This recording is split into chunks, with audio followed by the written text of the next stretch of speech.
What's the best way to tell a story? How you tell a story depends on what you're trying to get people to hear. Education tells stories in different ways. So do religions. People tell stories in other ways, like books and movies and the evening news.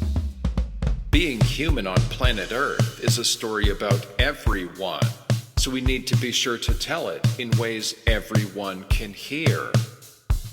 Different people respond well to different ways of telling stories, so we need to use them all.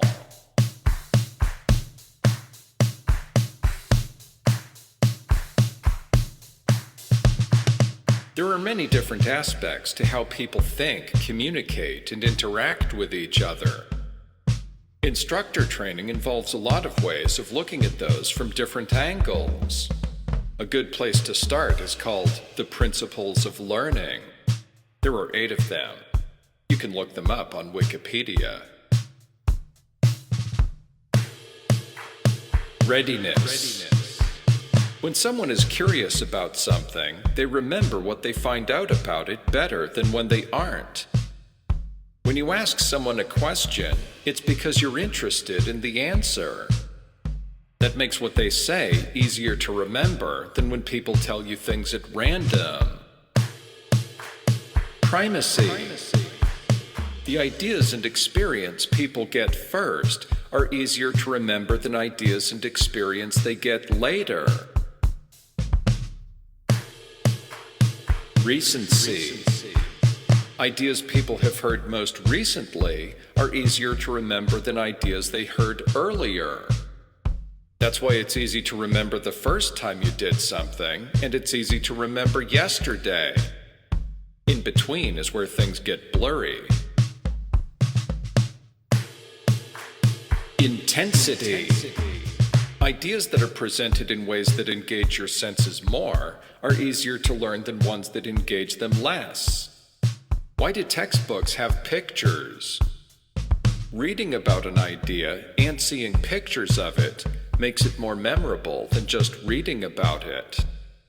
Hearing your teacher talk about it and you and your classmates talking about it makes it even more memorable. Effect.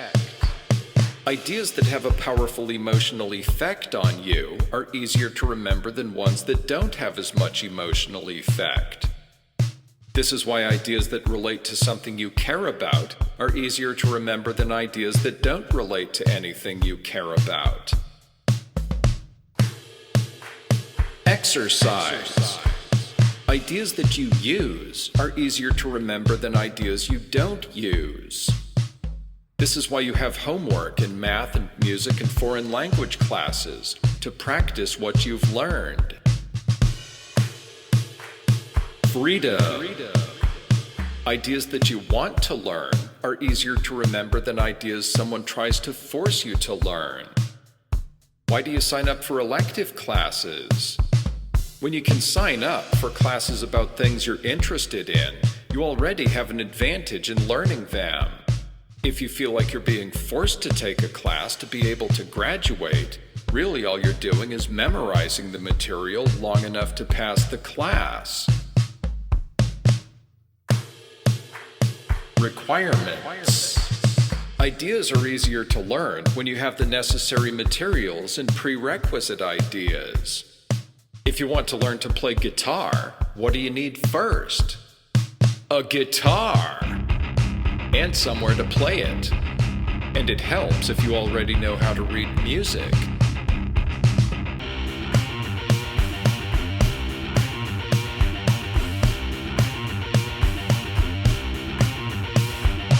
Readiness, primacy, recency, intensity, effect, exercise, freedom, requirements.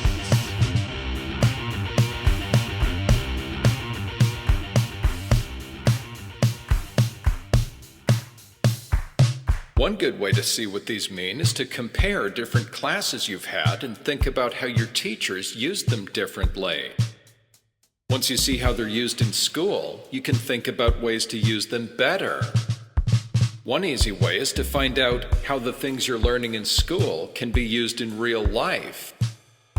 That's the principle of effect, because it connects what you learn to things you care about. Another is to find out how the things you're learning now are going to help you learn more things in the future. That's the principle of requirements, because it helps you build up to learning bigger things.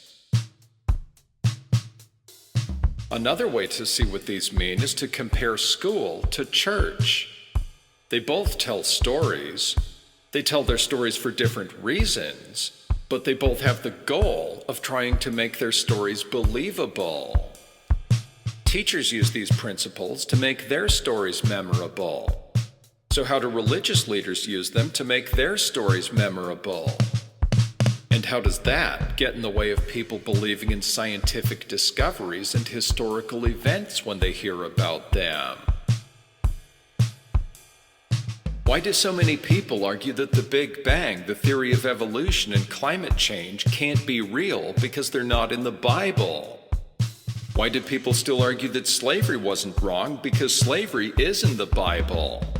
There's a huge body of historical facts that show how badly and how arbitrarily slave catchers and slave owners had to hurt people to make the slave system function. People who say that slavery wasn't wrong want us all to ignore those facts. Why do people believe those stories? And how can we get people to believe in facts? Education is the goal of the education system. So we really should talk about things people do that create obstacles to education.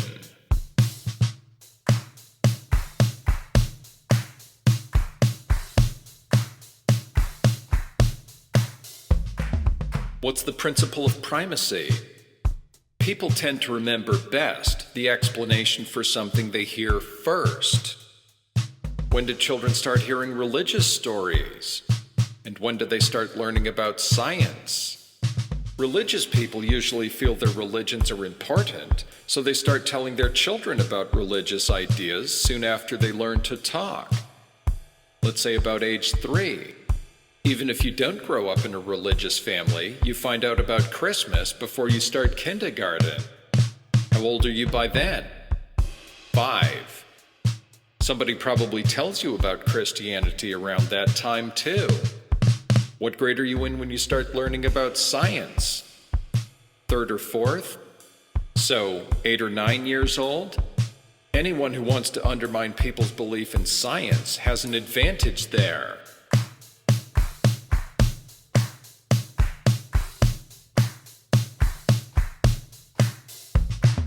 What's the principle of readiness?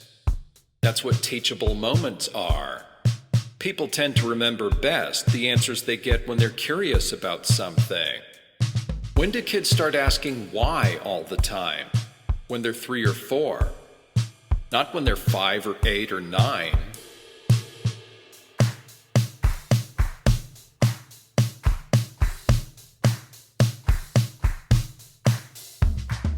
What's the principle of recency? People tend to remember best ideas they've heard most recently. That's why it's so hard to remember a lot of things when you come back from summer vacation. The rest of the year, you don't realize how much it helps you to remember ideas when you hear them every day. If you hear religious stories all the time, it's the same thing. It keeps the ideas fresh in your mind.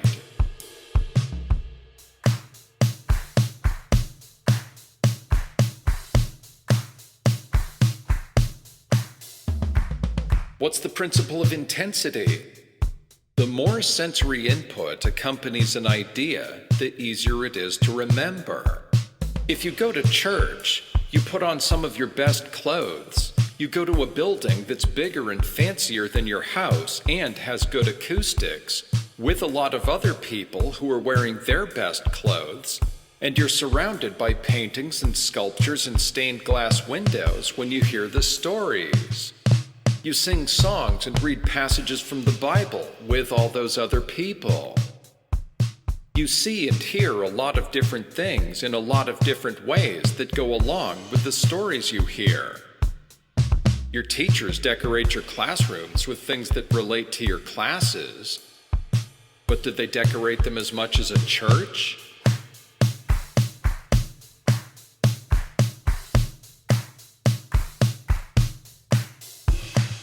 What's the principle of effect? The more emotionally powerful an idea is, the easier it is to remember.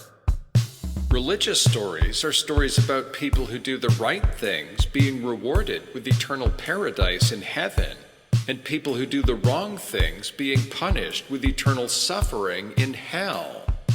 You might feel that some of your classes in school are even more exciting than that. But at the same time, you can understand why stories about life being a constant choice between eternal paradise or eternal suffering could make those stories feel more important than any others to many people.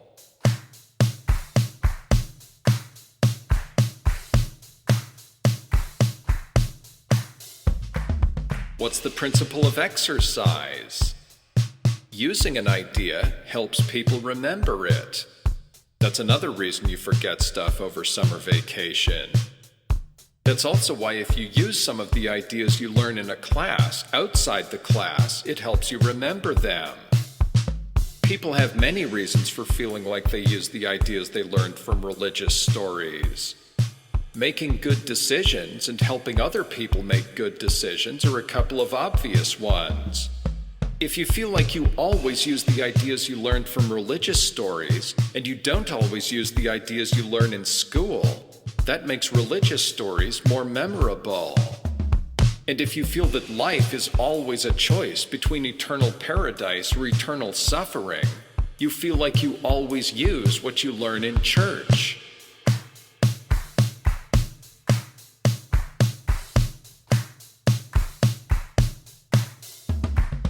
What's the principle of freedom? It's easier for people to learn things they want to learn than things they don't want to learn. Some people like school better than church, and some people like church better than school. If you want what religious stories offer you, that makes them the easiest to remember. Religions offer people communities of like-minded people, and offer them eternal life in paradise, and to have the creator of the universe on their side. To many people, that sounds like a very good offer.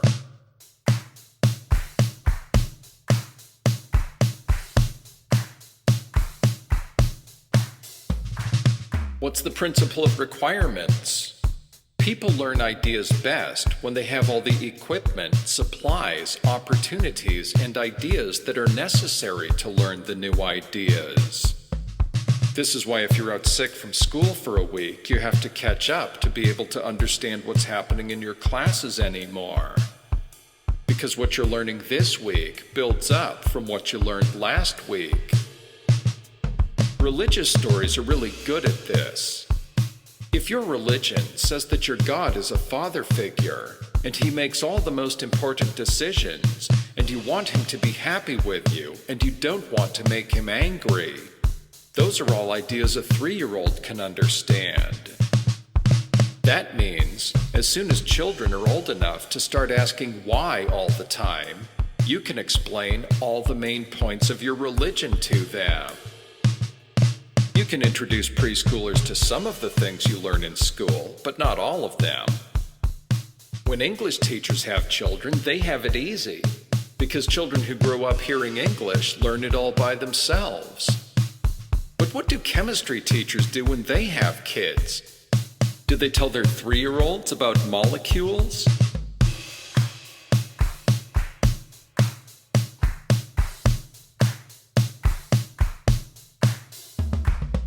Readiness, primacy, recency, intensity, effect, exercise, freedom, requirements.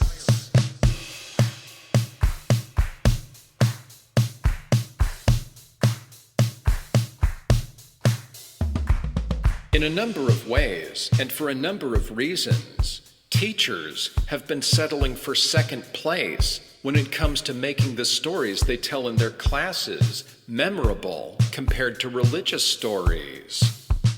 If religions are based on stories that 3-year-olds can understand, and kids don't start learning about science until they're 8, teachers are giving the game away to religious fundamentalists.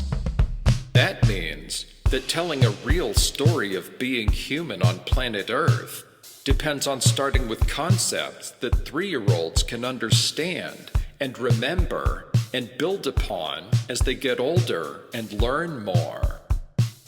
All that diversity you see on Sesame Street is a good start.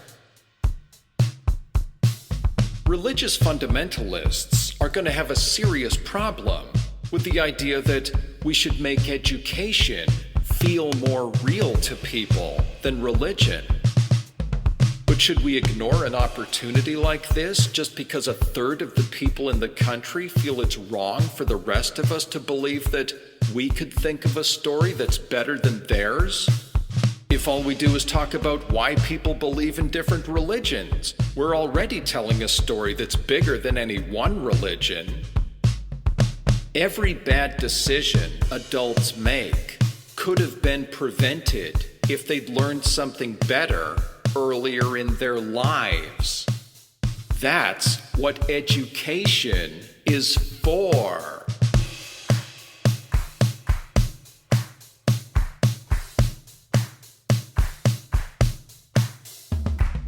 If you want a good life hack for learning how to teach, or just to talk about education with your teachers, you can Google Aviation Instructor's Handbook.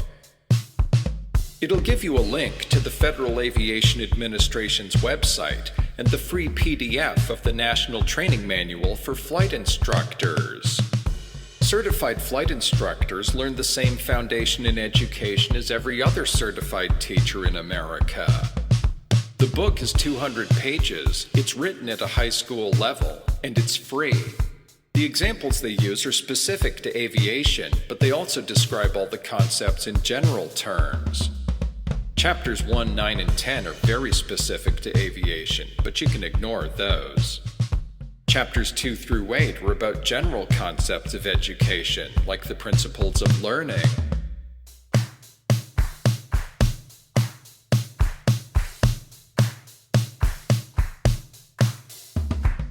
Part of making being human on planet Earth the best story we have is communicating it in the best ways we can. People have different ways of communicating, and people are receptive to different ways of communicating. So we need to use all the ways of communicating to tell this story. The more people who help tell the story, and the more ways they do it, the better the story gets. To make that happen, we need a story that's easy to remember and easy to use and easy to write movies, novels, poetry, music, and children's books about. If we start with a story we can tell in high school, people will see a lot of other ways to use it, and it'll spread outward from there. If you're in high school, you're probably too young to vote. But have you ever thought about how many jobs there are in the adult world that require high school diplomas? So do all of the colleges. And you, and whatever stories you want to tell, spend 5 days a week in the gateway to all of that. You, and whatever stories you want to tell, spend 5 days a week in the gateway to all of that.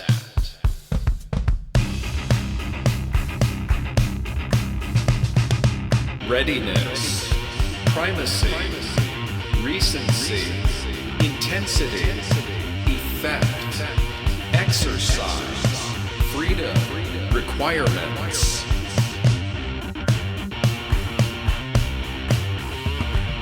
This is Ezra Niesen. You've been listening to Our Lives Matter, a blueprint for an education system for the 21st century, Track 5. Visit my website at STEAMAPE.org. Science, technology, engineering, art, mathematics, activism, philosophy, and education, to hear new tracks every week. Thanks for listening.